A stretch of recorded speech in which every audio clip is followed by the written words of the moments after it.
Hello students, बेटा आप बात करते हैं नए टॉपिक की। और जो नया टॉपिक है आज हमारे पास वो है मीटर सेतु। क्या है? मीटर सेतु। इससे पिछले वीडियो लेक्चर में हमने व्हीटस्टोन सेतु को पढ़ा, उसकी संतुलित अवस्था को समझा और किरचॉफ के नियम से उसकी संतुलित अवस्था ज्ञात की। तो बेटा व्हीटस्टोन सेतु की जो संतुलित अवस्था होती है वो मैंने आपको बताई थी। P बराबर, आपने देखा होगा P अपॉन क्यू बराबर होता है R अपॉन एस। एस क्या होता है? एक अज्ञात प्रतिरोध होता है जिसका मान हमें ज्ञात करना होता है। क्लियर है बेटा? अब जो टॉपिक है हमारे पास, वहाँ आपने एक चीज़ और समझी थी कि व्हीटस्टोन सेतु की जो सुग्राह्यता है, जो अधिक जो प्रभावी होता है वो कब होता है? जब चारों ही प्रतिरोध एक ही कोटि के हों, मतलब P बराबर Q, Q बराबर R, R बराबर S हों। ठीक है बेटा? तो ऐसे ही जो मीटर सेतु है वो व्हीटस्टोन सेतु का ही एक परिवर्तित रूप है। इसी सिद्धांत पर ये मीटर सेतु कार्य करता है। क्लियर बेटा? व्हीटस्टोन सेतु को जब हमने कन्वर्ट किया और उसको एक नए रूप में बनाया तो क्या बन के आया हमारे पास? मीटर सेतु। तो आज हम बात करेंगे मीटर सेतु की, कि मीटर सेतु क्या होता है। सबसे पहले मीटर सेतु की परिभाषा समझेंगे, फिर इसके सिद्धांत की बात करेंगे, फिर इसकी रचना की बात करेंगे, फिर ये प्रयोग में किस तरह से लाया जाता है, क्या इसका समीकरण निकल के आता है और क्या इसके कुछ विशेष पॉइंट होते हैं। क्लियर बेटा? एक एक पॉइंट हम क्लियर करते हुए चलेंगे। चलो स्टार्ट करते हैं। देखिए बेटा इधर कि मीटर सेतु क्या होता है, ध्यान देना कि मीटर सेतु एक ऐसा उपकरण है जिसकी सहायता से हम लोग अज्ञात प्रतिरोध ज्ञात कर सकते हैं। मीटर सेतु एक ऐसा उपकरण है जिसकी सहायता से हम लोग अज्ञात प्रतिरोध को ज्ञात कर सकते हैं। दूसरी बात बेटा, इसके सिद्धांत की बात करते हैं कि जो मीटर सेतु होता है वो व्हीटस्टोन सेतु के सिद्धांत पर ही कार्य करता है। व्हीटस्टोन सेतु के सिद्धांत पर क्या करता है? कार्य करता है। अब व्हीटस्टोन सेतु का सिद्धांत क्या था कि वहां पर क्या था बेटा कि दो संलग्न भुजाओं का अनुपात अन्य दो भुजाओं के अनुपात के बराबर था। वहां आपने जो देखा दो संलग्न भुजाएं थी, P अपॉन Q बराबर था R अपॉन S के। मतलब कि जो प्रथम दो भुजाओं में जो प्रतिरोधों का मान था उनका अनुपात अन्य दो भुजाओं में जो प्रतिरोधों का मान था उसके बराबर था। R1 अपॉन R2 बराबर था R3 अपॉन R4 के। तो यही सिद्धांत था बेटा। तो जो मीटर सेतु होता है वो व्हीटस्टोन सेतु के सिद्धांत पर कार्य करता है। क्लियर? तो देखिए बेटा सर, तो हम थोड़ा सा इसकी बात करते हैं रचना की। तो देखो बेटा, डायग्राम समझ लीजिए बेटा, डायग्राम से जल्दी समझ में आएगा आपकी में। देखिए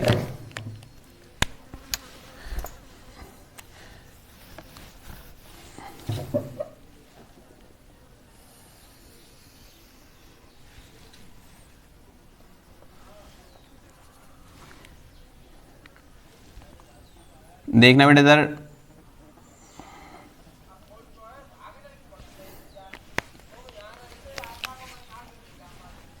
देखिए इधर बेटा,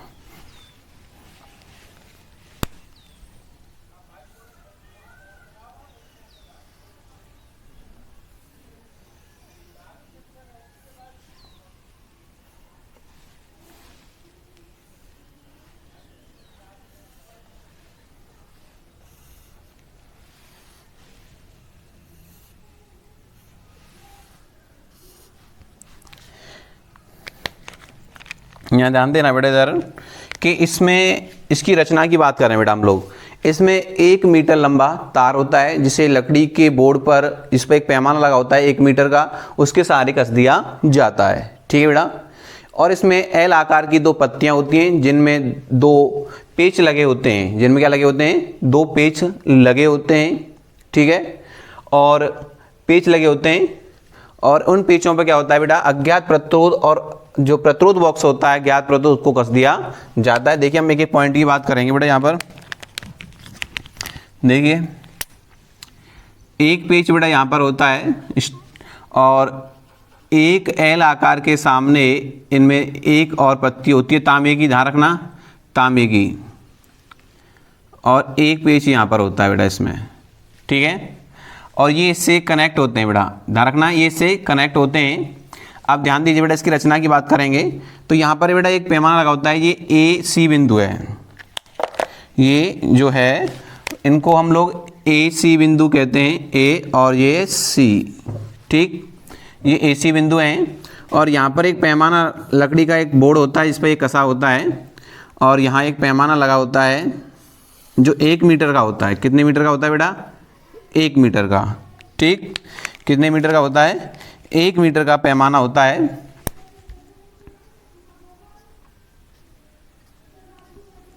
कुछ इस तरह से इन 1 मीटर का जो पैमाना लगा होता है इस पर, और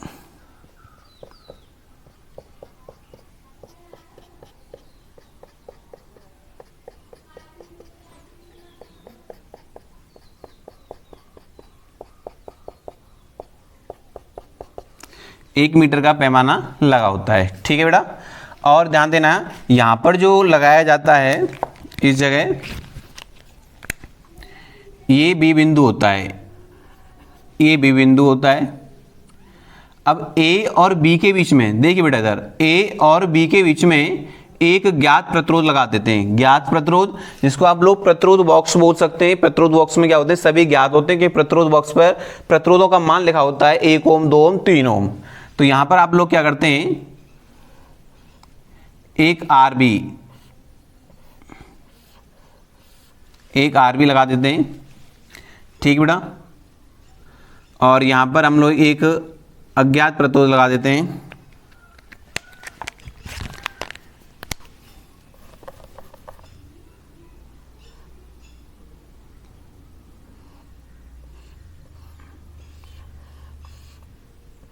एक ज्ञात प्रतिरोध होता है, इसको आरबी बॉक्स बोलते हैं। क्या बोलते हैं, आरबी बॉक्स।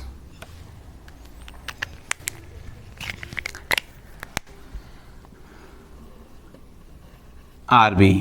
अब बेटा एक यहां लगा होता है, ये अज्ञात प्रतिरोध होता है।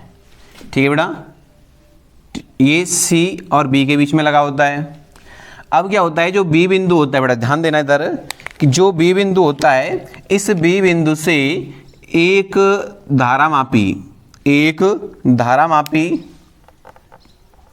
बी बिंदु से एक धारामापी लगी होती है, और जिसके दूसरे सिरे से एक जॉकी लगी होती है। क्लियर बेटा, और बाकी हम आगे बात करेंगे, ध्यान दीजिए बेटा इधर।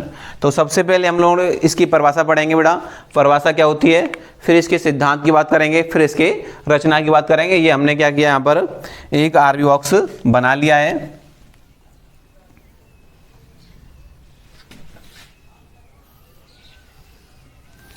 ठीक है बेटा, हमने क्या किया है, एक आरबी बॉक्स बना लिया है।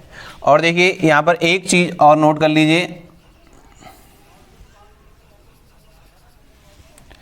बेटा, इसमें ये जो परपथ होता है, ये एक सेल से जुड़ा होता है। एक सेल से चाहे तो आप यहाँ कनेक्ट कर दीजिए इसको, चाहे इस जगह कनेक्ट कर दीजिए, कहीं भी कनेक्ट कर दो इसको।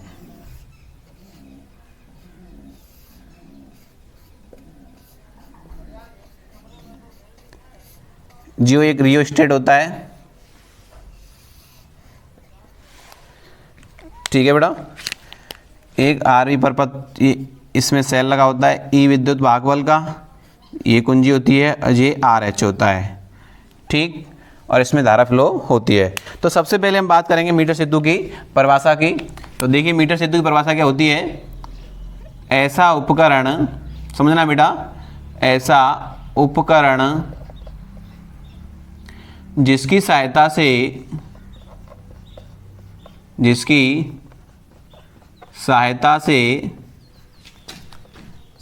से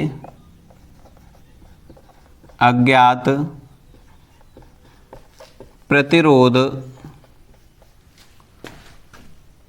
का मान ज्ञात किया जाता है,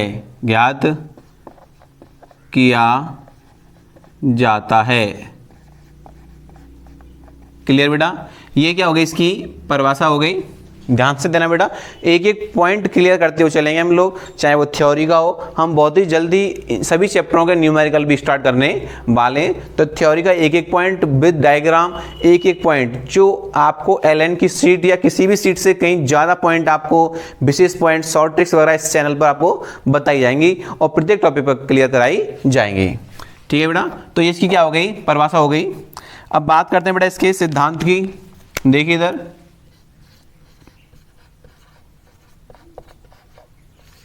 इसका जो प्रिंसिपल है, इस प्रिंसिपल की बात करेंगे। देखिए सिद्धांत क्या होता है, जो मीटर सेतु होता है वो व्हीटस्टोन सेतु के सिद्धांत पर कार्य करता है। लिखेंगे मीटर सेतु व्हीटस्टोन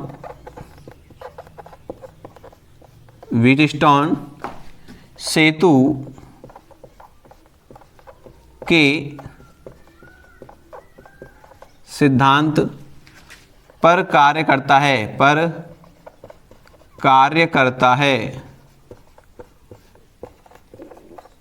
क्लियर बेटा?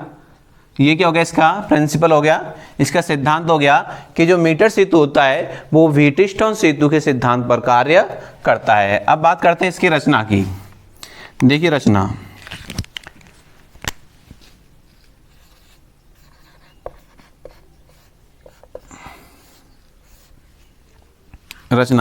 बेटा देखिए इसमें जो चित्र में बना हुआ है उसी को हम लिखेंगे। ध्यान से देना बेटा, इसमें ध्यान से देखिए कि इसमें 1 मीटर, इसमें ये आप कह सकते हैं इसमें 1 मीटर तांबे का तार, मिश्र धातु कांस्टेटन या मैग्नीन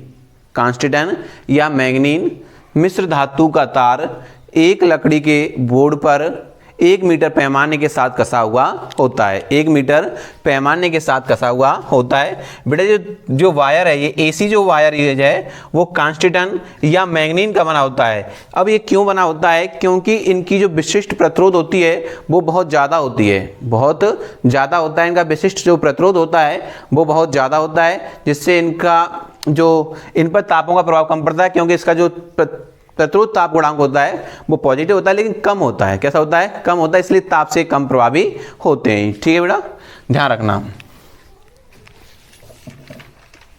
तो इसमें 1 मीटर पैमाने का तार लगा होता है।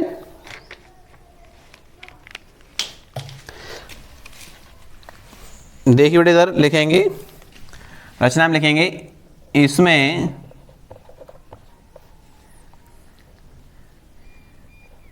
1 मीटर, ध्यान से देना बेटा, 1 मीटर मिश्र धातु जैसे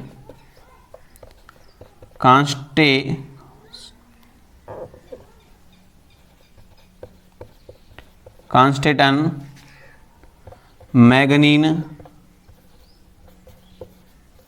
मैग्नीन ETC का एक लकड़ी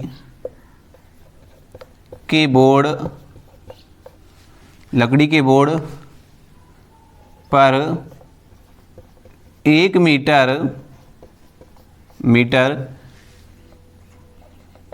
पैमाने के सहारे कसा होता है।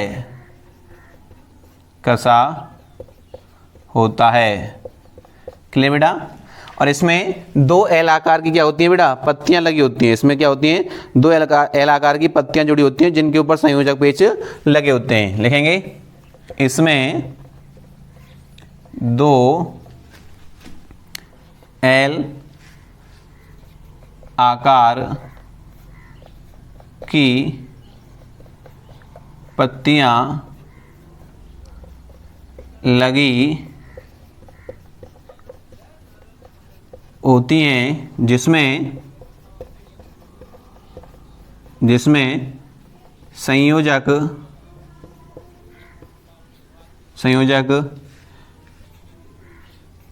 पेच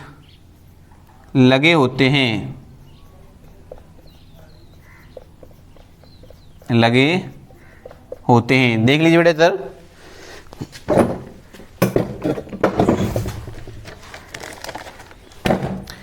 देखिए बेटा इसमें एल आकार की 2 क्या हैं? संयोजक पत्तियां हैं, और जिनमें क्या लगे हुए हैं? संयोजक पेच लगे हुए। बेटा ये डॉट डॉट्स जो आपको दिख रही हैं ये क्या है? संयोजक पत्तियां, इन पेच हैं, और ये एल आकार की पत्तियां होती हैं। तथा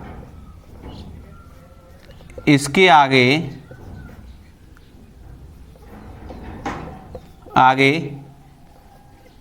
एक और पत्ती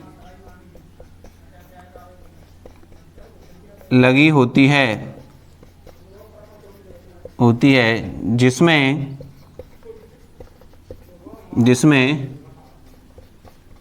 3 पेच होते हैं, जिसमें कितने पेच हैं बेटा? 3 पेच हैं। कितने पेच हैं? 3 पेच लगे होते हैं, जिनके मध्य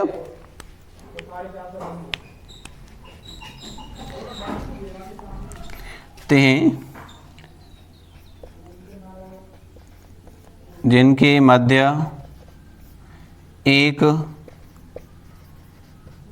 धारामापी और सर्पी कुंजी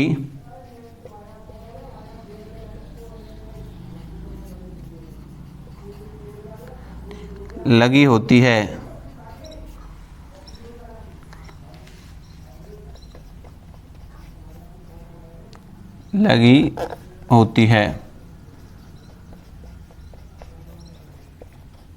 अब ध्यान दीजिए बेटा इधर, देखिए जो डायग्राम में है वही हम यहाँ पे शो कर रहे हैं।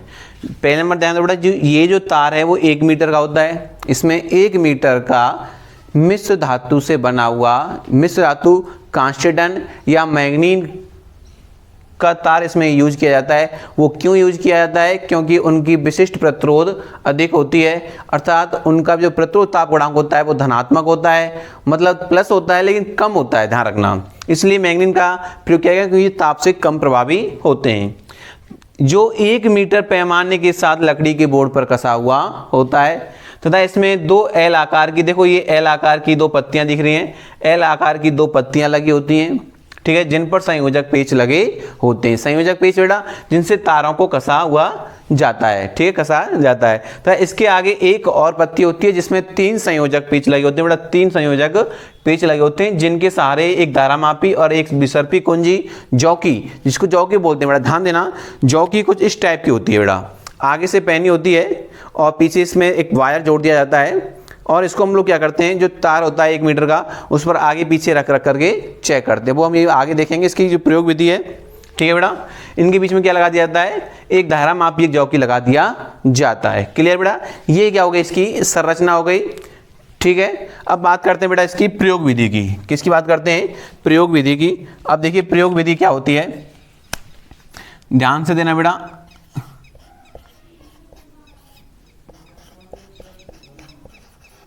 प्रयोग विधि, देखिए प्रयोग विधि क्या होती है, ध्यान देना बेटा सर, कि हम लोग क्या करते हैं कि यहाँ से कुंजी को ऑन कर देंगे बेटा, और इस सर्किट में क्या बहने लग जाएगी? धारा प्रवाहित हो जाएगी, इसमें धारा का प्रवाह चालू हो जाएगा। क्लियर है बेटा? जब जैसे हम कुंजी को ऑन करेंगे, मतलब चालू कर देंगे, परपथ में धारा प्रवाहित होना प्रारंभ हो जाता है, ठीक है। अब परिपथ में धारा प्रवाहित होती है तो हम लोग क्या करते हैं, देखिए इसमें जो ए बी बिंदुओं के बीच में हम लोग क्या करते हैं, एक ज्ञात प्रतिरोध, एक प्रतिरोध बॉक्स लगा देते हैं, जिसमें क्या होता है? ज्ञात प्रतिरोध होता है, और बीसी बिंदु के मध्य में एक क्या लगाते हैं? अज्ञात प्रतिरोध लगाते हैं। क्या लगाते हैं? अज्ञात प्रतिरोध। ध्यान दीजिए बेटा इधर, ये होता है अज्ञात प्रतिरोध। क्या है बेटा? ये अज्ञात प्रतिरोध, ठीक है। और बेटा ये है ज्ञात प्रतिरोध। क्या है ये? ज्ञात प्रतिरोध, ठीक। ये क्या है? ज्ञात प्रतिरोध। तो बेटा प्रयोग विधि में मैं आपको बता रहा था कि ए और बी बिंदु के बीच में हम लोग क्या लगाते हैं? एक ज्ञात प्रतिरोध लगाते हैं, और बी और सी बिंदु के बीच में क्या लगाते हैं? एक अज्ञात प्रतिरोध लगाते हैं। जब हम कुंजी को ऑन करते हैं तो परिपथ में धारा प्रवाहित प्रारंभ हो जाती है, और हम लोग क्या करते हैं कि जौकी को, बेटा धारा प्रवाहित होगी तो गैलोनोमीटर में क्या बोलेगी? विक्षेप बोलेगा। गैलोनोमीटर में क्या बोलेगा? विक्षेप बोलेगा, मतलब धारा बोलेगी। और हम लोग क्या करते हैं, इस जौकी को पकड़ करके बेटा, ये समझो कि ये इस तार से बंधी हुई है, और इसको यूँ रख करके क्या करते हैं? चेक करते हैं कि कहाँ पर शून्य विक्षेप की स्थिति आएगी। अब आप देखिए शून्य विक्षेप की स्थिति हम क्यों प्रयोग कर रहे हैं, कि व्हीटस्टोन सेतु में क्या होता था कि हम शून्य विक्षेप की स्थिति प्रयोग करते थे, कि वहाँ पर हमने IG जो गैलोनोमीटर में धारा प्रवाहित हो रही थी, वहाँ हमने क्या देखा था? शून्य विक्षेप की स्थिति देखी थी, अर्थात BB बराबर BD, मतलब B बिंदु का विभव और D बिंदु का विभव दोनों कैसा था? बराबर था, अर्थात धारामापी में कोई विक्षेप नहीं आ रहा था, तब संतुलन की स्थिति पैदा हुई थी बेटा। तो यही चीज बेटा यहाँ पे हो रही है कि हम लोग क्या करेंगे, जैसे इस परिपथ में धारा प्रवाहित करेंगे तो हम जौकी को पकड़ करके इस AC तार पर आगे पीछे रख करके, देखिए पहले आप अगर यहाँ रखेंगे देखिए बेटा इधर अगर आप पहले आप यहाँ रखेंगे तो विक्षेप इधर आएगा, और फिर आप ये इस कोने पर रख के देखेंगे तो विक्षेप इधर आएगा। तो कंफर्म है कि इन दोनों इस तार के बीच में कहीं ना कहीं एक ऐसी स्थिति होगी जहां शून्य विक्षेप की स्थिति आएगी, क्योंकि गैल्वेनोमीटर जो होता है बेटा उसमें जो जीरो होती है वो बीच में होती है। कहाँ पर होती है? बीच में होती है, ध्यान रखना। तो शून्य विक्षेप की स्थिति हमें निकालनी है, तो कहीं ना कहीं क्या आएगी? शून्य विक्षेप की स्थिति आएगी। तो देखिए पहले हम थोड़ा सा लिख लेते हैं। देखिए बेटा इधर लिखेंगे, फिर इसको हम लोग हल करेंगे बेटा। देखिए लिखेंगे ए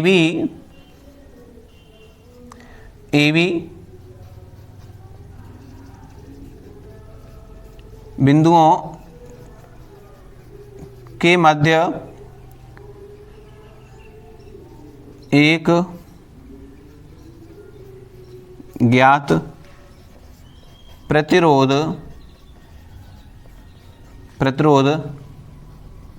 लगा देते हैं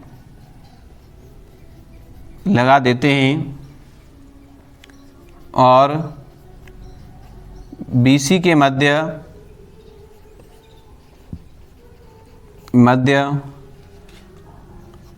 अज्ञात प्रतिरोध लगा देते हैं।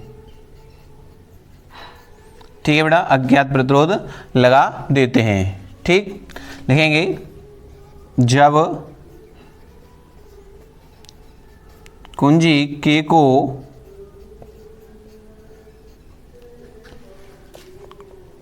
को बंद करते हैं तो परिपथ में धारा प्रवाहित होती है। ठीक है बेटा, धारा प्रवाहित होती है और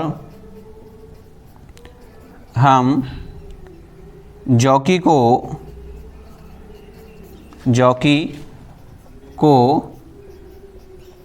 तार पर रखकर शून्य विक्षेप की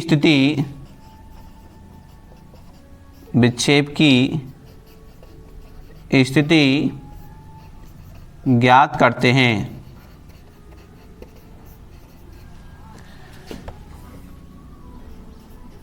क्योंकि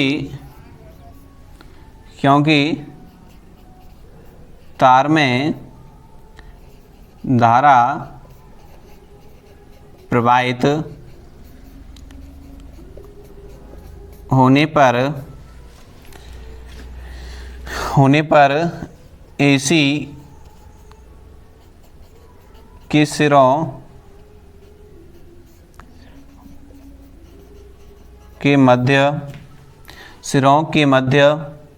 विभवांतर उत्पन्न हो जाता है।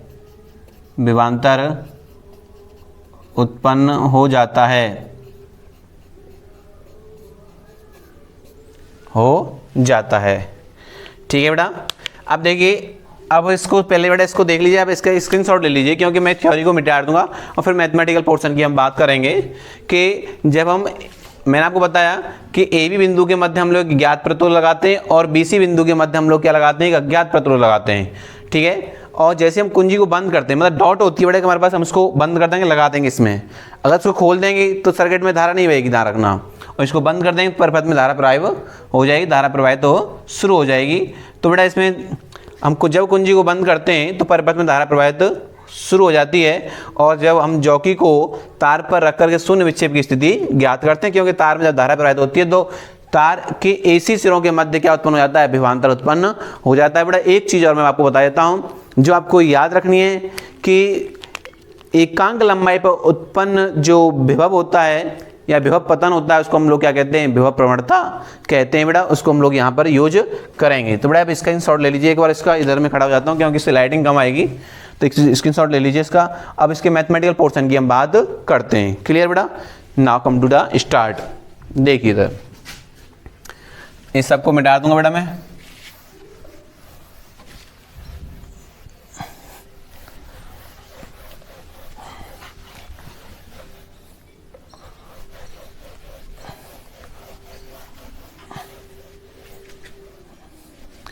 अब देखिए बेटा इधर ध्यान दीजिए बेटा, इधर एक एक चीज क्लियर करेंगे हम लोग यहाँ पर।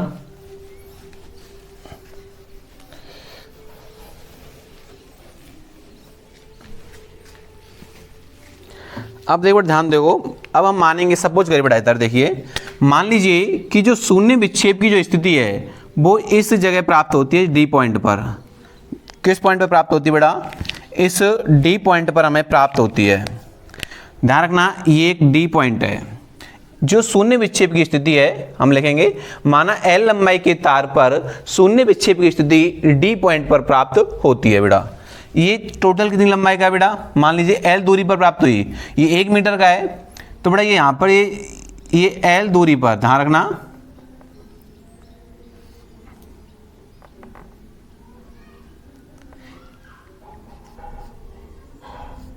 एल दूरी पर, कितनी दूरी पर बेटा? एल दूरी पर आपको ये शून्य विक्षेप की स्थिति प्राप्त हुई।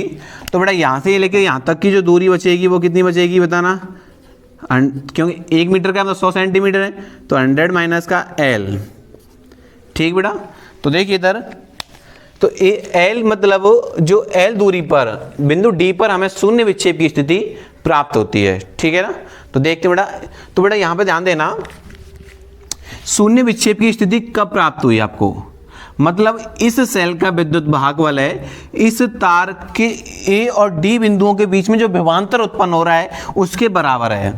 समझना बेटा बात को, कि जो हमने सेल लगा रखा है परिपथ में, इसका जो विद्युत भागफल है जब ए और डी बिंदुओं के बीच में जो विभवांतर उत्पन्न हो रहा है उसके बराबर हो जाएगा, तभी तो शून्य विक्षेप की स्थिति प्राप्त होगी आपको। भाई मैं व्हीटस्टोन सेतु में आपको बताया था कि जब बी और डी बिंदुओं के बीच का विभवांतर बराबर हो रहा है तब शून्य विक्षेप की स्थिति उत्पन्न हो रही है, अन्यथा नहीं होगी। तो यहां पर जो हमने सेल लगाया है, जो इसमें सेल लगाया है ई विद्युत भागफल का, उसका जो विद्युत भागफल है वो ए और डी मतलब एल लंबाई का जो तार है उसमें जो धारा प्रवाहित हो रही है और उस धारा प्रवाहित के कारण उसके सिरों के बीच में जो विभवांतर उत्पन्न हो रहा है उसके विभवांतर के बराबर होगा, तभी तो शून्य विक्षेप की स्थिति पैदा होगी बेटा। क्लियर है ना? तो ये चीज है मतलब शून्य विक्षेप की स्थिति। मान लीजिए देखिए, तो बेटा एक चीज हम पहले लिख लेते हैं, देखिए लिखेंगे, माना शून्य विक्षेप की स्थिति, शून्य विक्षेप की स्थिति, शून्य विक्षेप की स्थिति एल दूरी पर, एल दूरी पर, दूरी पर बिंदु डी पर प्राप्त होती है, प्राप्त होती है बेटा। ठीक है, एल दूरी पर प्राप्त होती है। अब मैंने आपको बताया है कि हम लोग, अब हमें भाई एक तार है 1 मीटर का, इसका क्या है, कुछ ना कुछ प्रतिरोध है, तो हम एकांक लंबाई का मान के चलेंगे। ठीक, लिखेंगे माना तार की एकांक लंबाई का प्रतिरोध बराबर है बेटा हमारे पास, ध्यान रखना x। कितना है बेटा? x मान के चल रहे हैं। कितना मान के चल रहे हैं बेटा? x है। ठीक बेटा, अब एकांक लंबाई का प्रतिरोध बेटा कितना है? x है। अब आप एक चीज जानते हैं, इसकी एक खासियत होती है एकांक की, जितने की चाहिए उससे मल्टीप्लाई कर दो। जितने का आपको प्रतिरोध चाहिए, l दूरी का चाहिए तो lx हो जाएगा, मल्टीप्लाई कर देंगे। क्योंकि सपोज करो कि एक पेन 10 रुपए का आ रहा है, 2 पेन का देखे हो गए तो 10 का मल्टीप्लाई करना, तो उससे तो कितना आ जाएगा? 20 रुपए का होगा, नहीं होगा? तो बेटा ध्यान रखना, तो हमें जितनी दूरी का चाहिए उससे मल्टीप्लाई कर लेंगे। तो लिखेंगे बेटा, लिखेंगे l लंबाई का, देखो बेटा AD बिंदु के बीच में आई है जो स्थिति, तो AD बिंदु लिख लेंगे बेटा, हम लोग लिखेंगे AD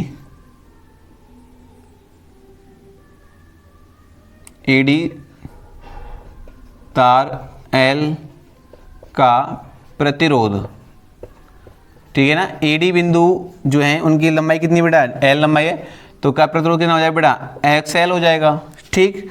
अब जो बच्चा है बेटा, कितना बचा अपने पास, DC, तो लिख लेंगे DC तार मतलब 100 माइनस L का प्रतिरोध बेटा कितना हो जाएगा, देखिए X और 100 माइनस L, क्लियर बेटा, 100 माइनस L हो जाएगा और X से मल्टीप्लाई हो जाएगा। अब ध्यान दो बेटा इधर कि ये चीज़ जो है अपने पास, देखिए इसको हम लोग P के इक्वल मान लेंगे और ये कितने इक्वल बेटा, Q के इक्वल हो जाएगा, या इसको R1 मान लो, इसको R2 मान लो, ठीक है ना। तो आप जानते हैं संतुलन की स्थिति क्या बनती है, लिखेंगे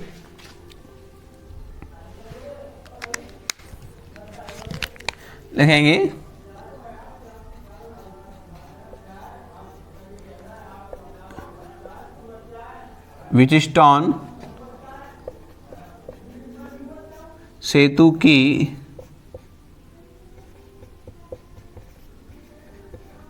संतुलन की अवस्था से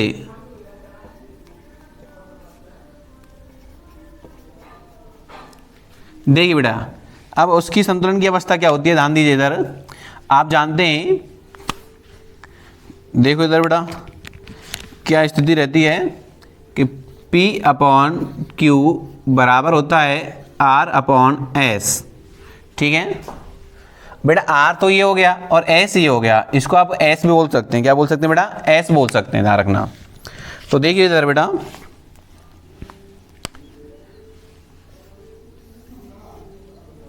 देखिए वैल्यू रखेंगे बेटा इनकी हम लोग, ध्यान दीजिए इधर, तो XL/X 100 माइनस L बराबर R/S, ठीक। तो बेटा X से X क्या हो जाएगा, कैंसिल आउट हो जाएगा, X से X क्या हो गया, कैंसिल आउट हो जाएगा। क्या बचा बेटा हमारे पास, देखिए इधर क्या बचा, L/100 माइनस L बराबर R/S, यही तो बचा। अब वैल्यू किसकी याद करनी है बेटा, आपको S की याद करनी है, तो S का क्या कर देंगे, मल्टीप्लाई कर लेंगे बेटा इनका, देखिए इधर, तो क्रॉस मल्टीप्लाई कर लेंगे, तो SL बराबर 100 minus L into R, clear. और वैल्यू किसकी चाहिए बेटा आपको, S की चाहिए, तो देखिए इधर, तो S इक्वल टू निकल के आएगा बेटा 100 माइनस L/L इंटू R, यही तो निकल के आएगा। तो बेटा ये क्या निकल के आ गया, अज्ञात प्रतिरोध का मान निकल करके आ गया। यही हमें क्या करना था, ज्ञात करना था, ठीक है ना बेटा। एक चीज़ तुम्हें जरूर याद रखनी है कि जो विभव प्रवणता होती है वो एकांक तार का बेटा एकांक तार का जो प्रतिरोध है आपको x मान के चलना है, कितना मान के चलना है, x मान करके चलना है। तो अब बेटा L मीटर का हमें जो L सेंटीमीटर का प्रतिरोध चाहिए, तो x से क्या कर देंगे, मल्टीप्लाई कर देंगे। 100 माइनस L सेंटीमीटर का प्रतिरोध चाहिए, तो x से मल्टीप्लाई कर देंगे। तो ये वाली जो स्थिति बनेगी वो P की बन जाएगी, ये Q की, ये R और ये S। अब देखो चारों भुजाएं है कि नहीं इसमें, है, तो क्या बन गया, ये व्हीटस्टोन सेतु ही बन गया। तो ये हमें ज्ञात करना था। एक बार फिर देख लीजिए बेटा, जब हम इसको कुंजी को ऑन कर देते हैं, इसमें धारा प्रवाहित प्रारंभ हो जाता है। अब धारा प्रवाहित प्रारंभ हो जाता है, हम जॉकी को पकड़ करके बेटा, इसमें एक ज्ञात प्रतिरोध होता है, इसमें क्या होता है, अज्ञात प्रतिरोध, ठीक है ना। अब हमें क्या किया कि एक हमने सपोज करो इसमें से 1 ओम निकाल लिया, 2 ओम निकाल लिया, 3 ओम निकाल लिया, वो इस R की वैल्यू है, किसकी वैल्यू बेटा, R की वैल्यू है। हम लोग क्या करते हैं, जॉकी को पकड़ करके इस तार पर आगे पीछे रखते हैं। पहले A सिरे पर रखेंगे तो विक्षेप इधर आएगा, फिर C सिरे पर रखेंगे विक्षेप उधर आएगा, क्लियर बेटा। अब हम इसको आगे पीछे रखते हैं तो मान लीजिए डी बिंदु पर शून्य विक्षेप की स्थिति उत्पन्न हो गई। शून्य विक्षेप की स्थिति कब आती है बेटा व्हीटस्टोन सेतु में? जब बी और डी बिंदुओं के बीच का विभवांतर कैसा होता है? समान होता है।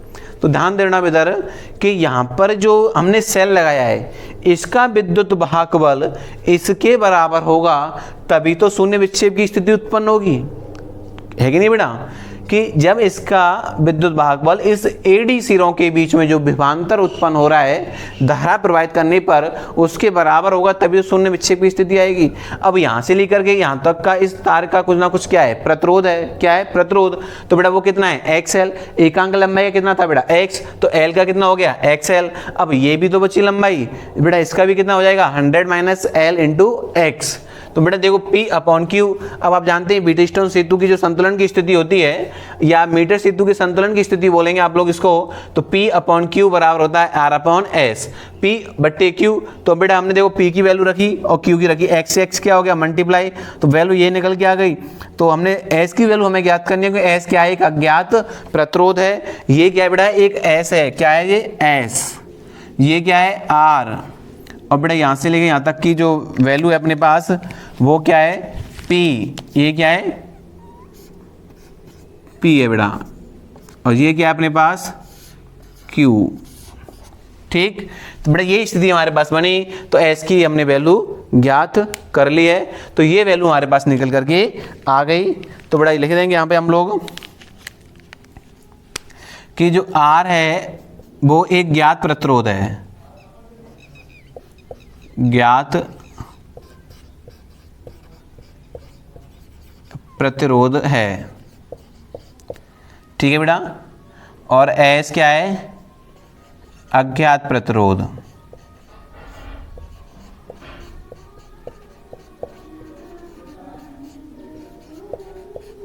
ठीक। तो बेटा ये क्या हो गया हमारे पास? मैथमेटिकल इसका प्रूफ हो गया। अब ध्यान दो बेटा, इधर कुछ हम विशेष पॉइंटों पे बात करेंगे। इनके पे विशेष पॉइंट क्या रहेंगे बेटा? पहला पॉइंट हमारे पास ये रहेगा कि जो मीटर सेतु है, देखिए बेटा इधर कि जो मीटर सेतु होता है, मीटर सेतु में एक समस्या रहती है कि इससे छोटे प्रतिरोधों का मान, जो छोटे प्रतिरोध होते हैं उनका मान हम अधिक शुद्धता के साथ ज्ञात नहीं कर सकते हैं। पहला पॉइंट सुनना बेटा कि जो मीटर सेतु होता है उससे छोटे प्रतिरोधों का मान हम लोग अधिक शुद्धता से ज्ञात नहीं कर सकते हैं। तो बेटा इस अधिक शुद्धता से छोटे प्रतिरोधों का मान ज्ञात करने के लिए हमने क्या किया कि मीटर सेतु में सुधार किया, और मीटर सेतु में सुधार करके एक नया परिपथ तैयार किया जिसका नाम था कैरी फॉस्टर। बेटा कैरी फॉस्टर के माध्यम से हम लोग जो छोटे प्रतिरोध होते हैं उनका मान भी हम लोग अधिक शुद्धता से ज्ञात कर सकते हैं। ठीक है बेटा। दूसरी बात बेटा बात है कि जो मीटर सेतु होता है उसको अधिक सुग्राही बनाने के लिए, उसको अधिक सुग्राही बनाने के लिए इसमें जो प्रतिरोध होते हैं चारों, उनका जो वैल्यू होता है वो एक ही कोटि का होता है, तो सही रहता है। ठीक है बेटा। ठीक है बेटा। जो मीटर सेतु होता है उसको अधिक सुग्राही बनाने के लिए आपको क्या करना होता है कि जो शून्य विक्षेप की स्थिति, समझना बेटा बात को, कि मीटर सेतु को अधिक सुग्राही बनाने के लिए हम लोग जो आरबी बॉक्स है हमारे पास, जो प्रतिरोध बॉक्स है उसमें से इतना प्रतिरोध निकालते हैं या इतने मान का प्रतिरोध निकालते हैं कि जिससे जो शून्य विक्षेप की स्थिति है वो लगभग तार के मध्य में आए, मतलब बोलते हैं 40 से 60 सेंटीमीटर के मध्य में आए, तो जो मीटर सेतु होता है वो अधिक सुग्राही होता है और जो प्रतिरोध होता है अज्ञात प्रतिरोध का मान आसानी से ज्ञात कर पाते हैं। ठीक है बेटा। मैं दोबारा रिपीट कर रहा हूँ इस पॉइंट को कि मीटर सेतु को अधिक सुग्राही बनाने के लिए, सुग्रता बढ़ाने के लिए प्रतिरोध बॉक्स से हम लोग इतने मान का प्रतिरोध निकालते हैं कि जिससे जो शून्य विक्षेप की स्थिति है वो तार के मध्य में आए, लगभग 40 से 60 सेंटीमीटर के मध्य में आए। और बेटा इसमें जो चारों प्रतिरोध हैं P बराबर Q बराबर R बराबर S वो एक ही कोटि के होने चाहिए। ठीक है बेटा।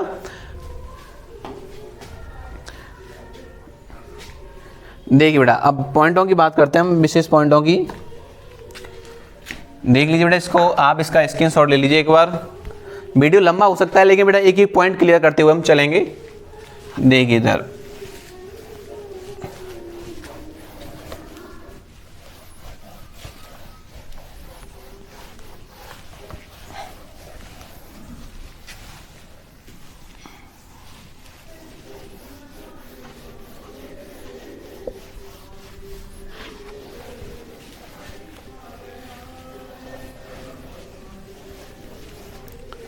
देखिए बेटा, पहला पॉइंट है हमारे पास,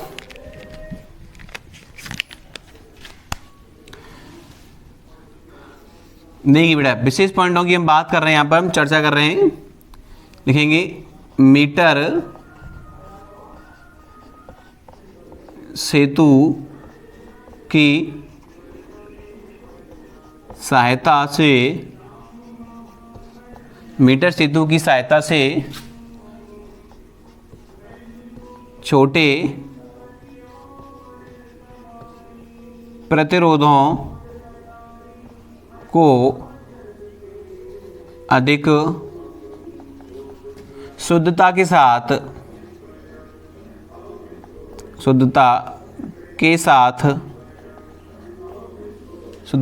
साथ ज्ञात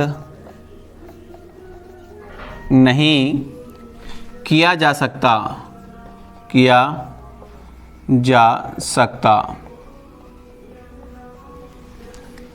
इसके लिए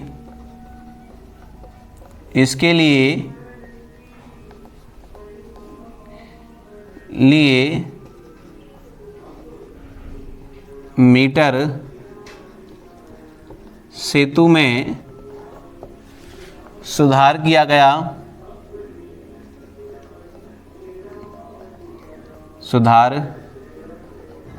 गया और एक नया परिपथ बनाया गया, जिसे कैरी फॉस्टर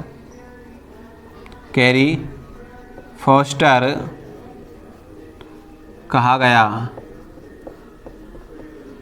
ठीक है बेटा, कैरी फॉस्टर से आप छोटे से छोटे प्रतिरोध का मान भी ज्ञात कर सकते हैं। ठीक, दूसरा पॉइंट है बेटा हमारे पास, देखिए इधर दूसरा पॉइंट क्या है बेटा, मीटर सेतु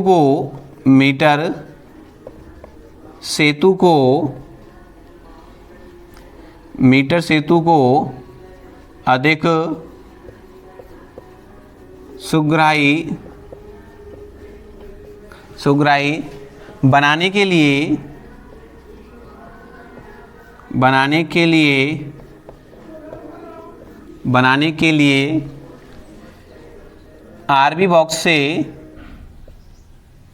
आरबी से निकाले गए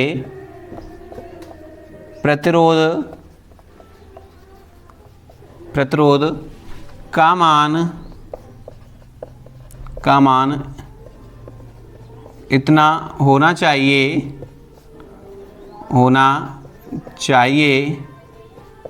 कि शून्य विक्षेप की स्थिति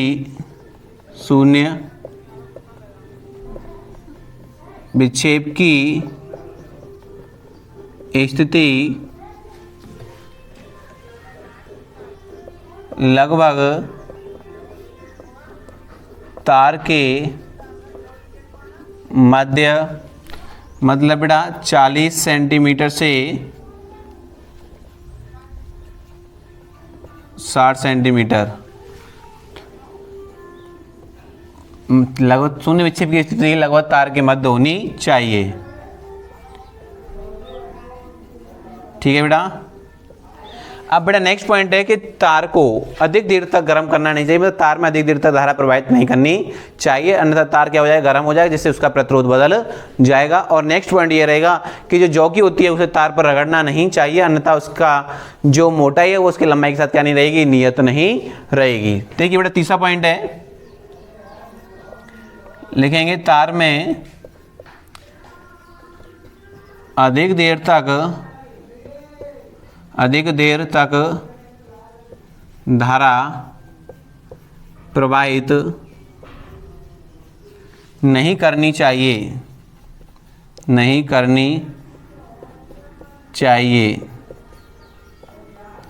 क्योंकि तार के गर्म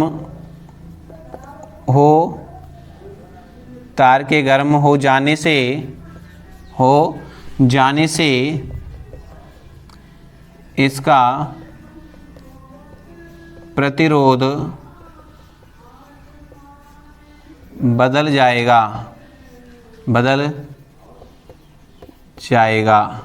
ठीक है बेटा। और चौथा पॉइंट ये रहेगा बेटा हमारे पास, ध्यान से सुनना बेटा इधर को, कि जॉकी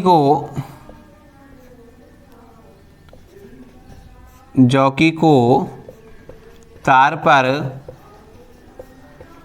रगड़ना नहीं चाहिए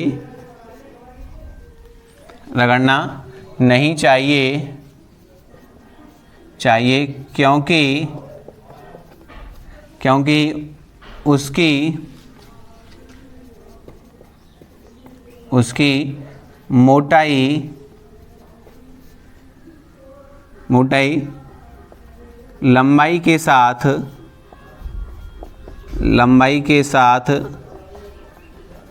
नियत नहीं रहेगी। क्लियर बेटा। तो ये 4 पॉइंट हो गए बेटा। अब एक पॉइंट क्या है कि जो आपने जो मीटर सेतु में जो तांबे की पत्तियां यूज की थी, जो एल आकार की जो पत्तियां थी बेटा, उनका भी क्या होता है, कुछ ना कुछ प्रतिरोध होता है। तो इस समस्या को दूर करने के लिए हम लोग क्या करते हैं कि ज्ञात प्रतिरोध और अज्ञात प्रतिरोधों की स्थिति आपस में बदल करके अज्ञात प्रतिरोध का मान ज्ञात कर लेते हैं, और बाद में जो परिणाम प्राप्त होता है उसका औसत लेके इस त्रुटि को दूर किया जा सकता है। देखिए बेटे सर लिखेंगे,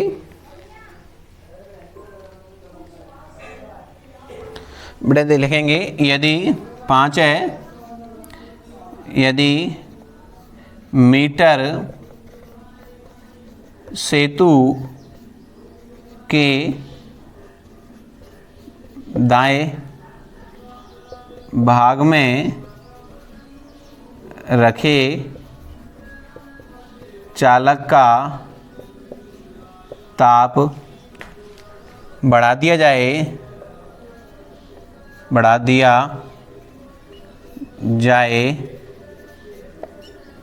तो संतुलन की स्थिति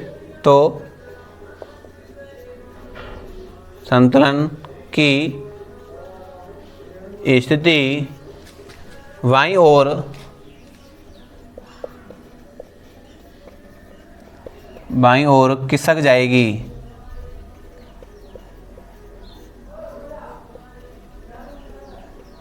ठीक है बेटा। जो मीटर सेतु होता है उसके दाएं भाग में जो चालक रखा होता है उसका तापमान बढ़ा दिया जाए तो जो संतुलन की स्थिति है वो बाईं ओर खिसक जाएगी। और जो लास्ट पॉइंट बचा है बेटा वो है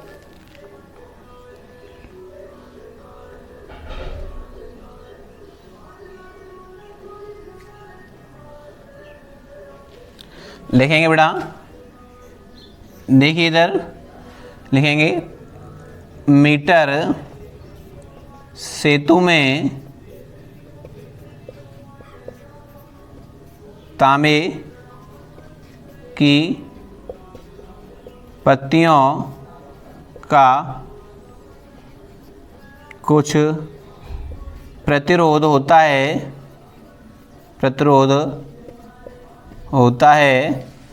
जिससे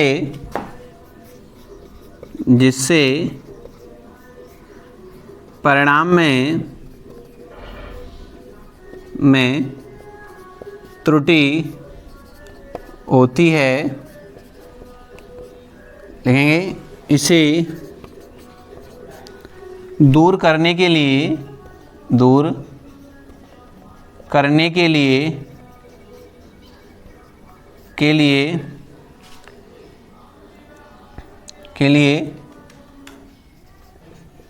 ज्ञात प्रतिरोध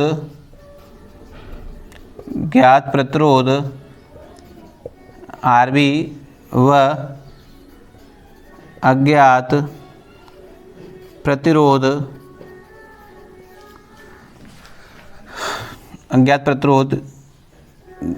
दोनों के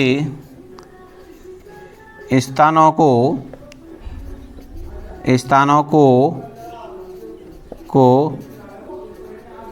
बदल दिया जाए और अज्ञात प्रतिरोध का मान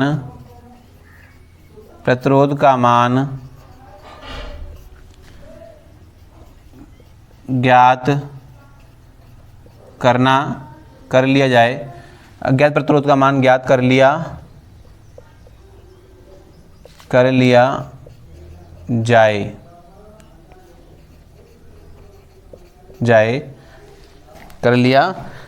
इस प्रकार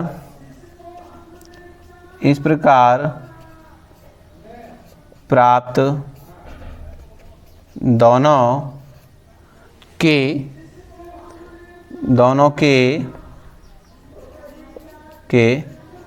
पाठ्यांकों का औसत लेकर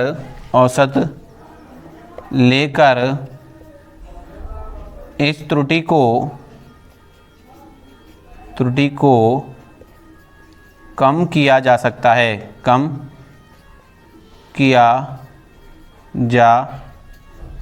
है। क्लियर बेटा? तो ये हमारे पास कुछ पॉइंट थे मीटर सेतु को लेकर के। वीडियो काफ़ी लंबा हो गया है, लेकिन आप वीडियो को स्किप ना करें, पूरा देखेंगे तो एक पॉइंट आपका क्लियर हो जाएगा। तो इससे पहला पॉइंट था बेटा, मीटर सेतु की सहायता से छोटे प्रतिरोधों को अधिक शुद्धता के साथ ज्ञात नहीं किया जा सकता है। हमें छोटे प्रतिरोधों का मान ज्ञात करने के लिए मीटर सेतु में सुधार करना पड़ेगा, जिससे क्या होगा, एक नया प्रपत्र बनेगा जिस प्रपत्र का नाम था कैरी फॉस्टर। ध्यान रखना, आपसे पूछा जाए कि छोटे प्रतिरोधों का मान ज्ञात करने के लिए किस मीटर का प्रयोग किया जाता है, किस सेतु का प्रयोग किया जाता है, तो कैरी फॉस्टर का प्रयोग किया जाता है। दूसरा था बेटा, मीटर सेतु को अधिक सुग्राही बनाने के लिए हम लोग प्रतिरोध बॉक्स से इतने मान का प्रतिरोध निकालते हैं जिससे जो शून्य विक्षेप की स्थिति है वो तार के मध्य में प्राप्त हो, लगभग 40 से 60 सेंटीमीटर के मध्य में प्राप्त हो। तार में अधिक देर तक धारा प्रवाहित नहीं करनी चाहिए, क्योंकि तार गर्म हो जाता है, गर्म करने से उसका प्रतिरोध बदल जाता है। ठीक है, और जो जौगी होती है उसको तार पर रगड़ना नहीं चाहिए, जिससे उसकी जो मोटाई होती है वो लंबाई के साथ नियत नहीं रहती, उसकी त्रिज्या चेंज हो जाती है। ठीक है बेटा, मीटर सेतु के दाएं भाग में जो चालक लगा होता है उसका ताप बढ़ा दिया जाए तो संतरण की स्थिति बाईं ओर खिसक जाएगी, और कम कर दिया जाएंगे तो दाईं ओर आ जाएगी। ठीक है, मीटर सेतु में तांबे की जो पत्तियां होती हैं उनका भी क्या होता है, प्रतिरोध होता है, जिससे प्रमाण में क्या आती है, त्रुटि आती है। और इस त्रुटि को दूर करने के लिए अज्ञात प्रतिरोध और ज्ञात प्रतिरोध के स्थानों को आपस में बदल करके अज्ञात प्रतिरोध का मान ज्ञात किया जाता है, और फिर दोनों के पाठ्यांकों का क्या लिया जाता है, औसत लिया जाता है, और जिससे उसका जो त्रुटि होती है वो कम हो जाती है। बेटा आप इसका स्क्रीनशॉट ले लीजिए, और ये वीडियो इसके साथ क्या होती है, समाप्त होती है। फिर मिलते हैं नए वीडियो लेक्चर में नए टॉपिक के साथ। Thank you.